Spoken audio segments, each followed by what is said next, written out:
आप MCD commissioner को बुला दीजिए, हम यहाँ से ट्वीट करने से क्या होगा? The people have died. नमस्कार, आदाब, सत श्री अकाल, जय भीम, जोहार। मेरा नाम है नवीन कुमार। आपने कभी देखा कि दिल्ली पुलिस किसी कोचिंग माफिया पर इस तरह गिद्ध की तरह झपट पड़ी हो? आपने कभी देखा कि दिल्ली पुलिस एमसीडी के भ्रष्ट अफसरों और नेताओं पर इस तरह टूटी हो? आपने कभी देखा कि दिल्ली पुलिस दिल्ली सरकार के निकम्मे तंत्र पर इस तरह टूटी हो? बिल्कुल नहीं देखा होगा।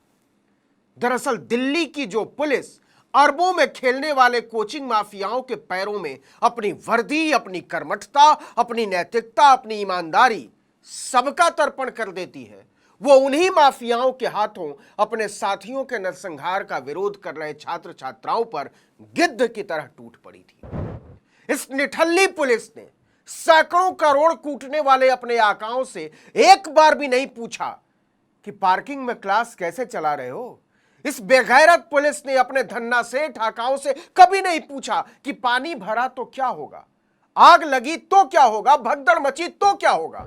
तो जिनकी गिरेबान पकड़कर अंदर करना था, उनकी आरती उतारती है दिल्ली पुलिस, और जिन बच्चों को मुलायमियत से सुनना था, उनके बयान दर्ज करने थे, उनके जख्मों पर मरहम लगाना था, उन पर गुंडे मवालियों की तरह टूट पड़ी थी, उनके कपड़े फाड़ रही थी। चीख रही बेटियों पर हंटर बरसाने वाले दिल्ली के जनरल डायरों से मिलिए, गनीमत है गोली नहीं मारी।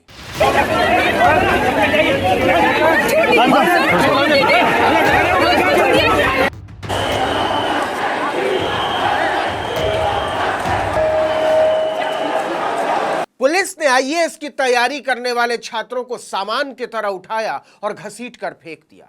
किसी की टी शर्ट फट गई, किसी की कमीज फट गई, किसी के कपड़े उतर गए। लड़कियों के साथ बदसलूकी के वीडियो सामने आए।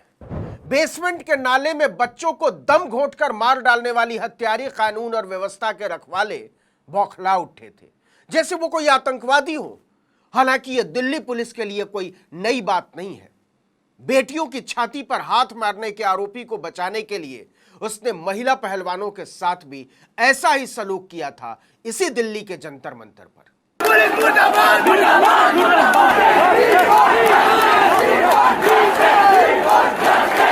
तो दिल्ली पुलिस के कारिंदों को इतना गुस्सा क्यों आया? ये कहते हैं सड़क जाम हो रही है, मुसाफिरों को दिक्कत हो रही है, हमसे लोगों की मुश्किलें देखी नहीं जाती, यह अनुशासन के खिलाफ है। ओह मेरी जान, कितनी मासूम है दिल्ली पुलिस। तो बताइए दिल्ली पुलिस को इतना गुस्सा क्यों आया? क्या इसलिए आया कि छात्र कोई गैर कानूनी काम कर रहे थे? नहीं, दिल्ली पुलिस को इतना गुस्सा इसलिए आया कि इनकी आकाओं के करोड़ों के कारोबार को चोट पहुंची है। दिल्ली पुलिस को इतना गुस्सा इसलिए आया कि यह बात छिप नहीं पा रही कि लाखों रुपए लेकर शिक्षा के नाम पर बच्चों और उनके मां बाप को लूट रहे लुटेरों की पोल खुल गई है। दिल्ली पुलिस को इतना गुस्सा इसलिए आया कि पूरी दुनिया जान गई है कि भारत की राजधानी में नीचे से ऊपर तक काई की तरह जमा भ्रष्टाचार का ऑक्टोपस अपने छात्र छात्राओं का गला घोंट देता है। 3 लोगों की जान चले गई, ये मजाक की बात नहीं है। ये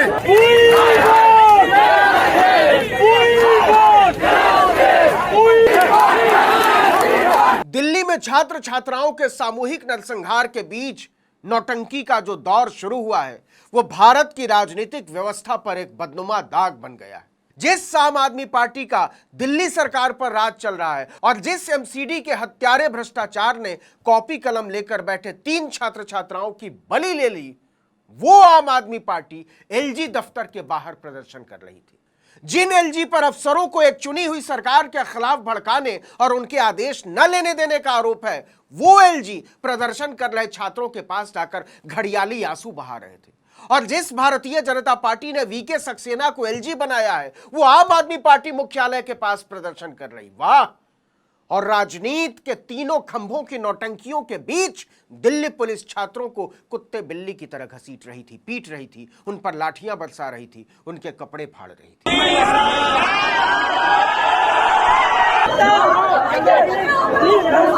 दिल्ली पुलिस की नौटंकी बाजी देखिए। अपनी खाल बचाने के लिए उसने उस आदमी को भी गिरफ्तार कर लिया जो उस रोज गाड़ी चलाते हुए कोचिंग के सामने से गुजरा था। यह निठल्ली और निकम्मी पुलिस कहती है कि उसने कोचिंग के सामने तेजी से गाड़ी चलाई थी और ऐसा प्रतीत हो रहा है कि तेज कार चलाने के कारण सड़क पर पानी का प्रेशर बढ़ा और गेट टूट गया राव आईएएस कोचिंग सेंटर का। इसी के बाद बेसमेंट में बनी लाइब्रेरी में पानी भरा और स्टूडेंट डूबने लगे होंगे। गौर कीजिए, गाड़ी कोचिंग की दीवार को छूती तक नहीं है, उससे कम 20 फुट की दूरी से गुजरती है। सड़क पर लबालब पानी भरा हुआ है और वो जैसे तैसे गाड़ी को वहां से निकालता है। लेकिन पुलिस को अपनी बेशर्मी का पर्दा तैयार करना था तो किसी को भी उठा लो। अब एमसीडी की बेशर्मी देखिए, उसने अपने एक जूनियर इंजीनियर को टर्मिनेट यानी बर्खास्त कर दिया और एक असिस्टेंट इंजीनियर को सस्पेंड कर दिया। मतलब कुछ भी।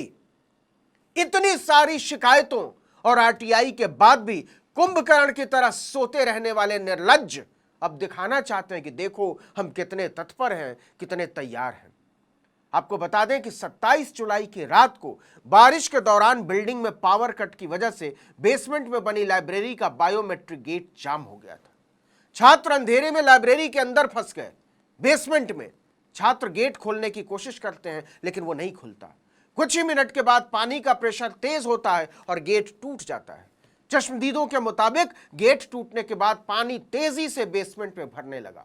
बहाव इतना तेज था कि सीढ़ियों पर चढ़ना मुश्किल हो रहा था और कुछ ही सेकंड में घुटनों तक पानी भर जाता है। ऐसे में छात्र बेंच पर खड़े हो जाते हैं। महज 2-3 मिनट में पूरे बेसमेंट में 10-12 फीट पानी भर जाता है। छात्र डूबने लगे। कुछ छात्र टेबल पर खड़े हो गए लेकिन किसी को कुछ दिखाई नहीं दे रहा था। 5 मिनट के भीतर लगभग 12 फुट पानी बेसमेंट में भर चुका था। बेंचें भी पानी में तैरने लगी। देर रात को इसी क्लासरूम से 3 छात्रों के शव निकले थे।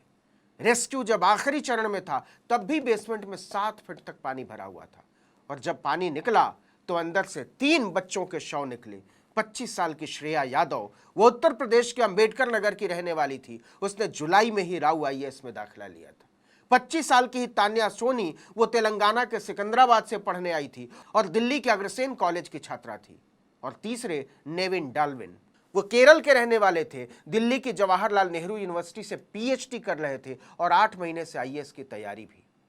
छात्र इसी का विरोध कर रहे हैं और इन्हीं का विरोध करने वालों को दिल्ली पुलिस के रणबांकुरे ऐसे घसीट रहे हैं जैसे वो पढ़ने लिखने वाले नौजवान नहीं, कोई आतंकवादी हो। इस वीडियो में इतना ही, लेकिन अगर आपने आर्टिकल 19 इंडिया को अब तक सब्सक्राइब नहीं किया है तो फौरन कर लीजिए। बेल आइकॉन दबाइए, घंटी जैसी आकृति, लाइक कीजिए और कमेंट करके बताइए हमारा वीडियो आपको कैसा लगा। हमारा ट्विटर हैंडल है आर्टिकल 19_इंडिया और मेरा ट्विटर हैंडल है नवीन जर्नलिस्ट। नमस्कार।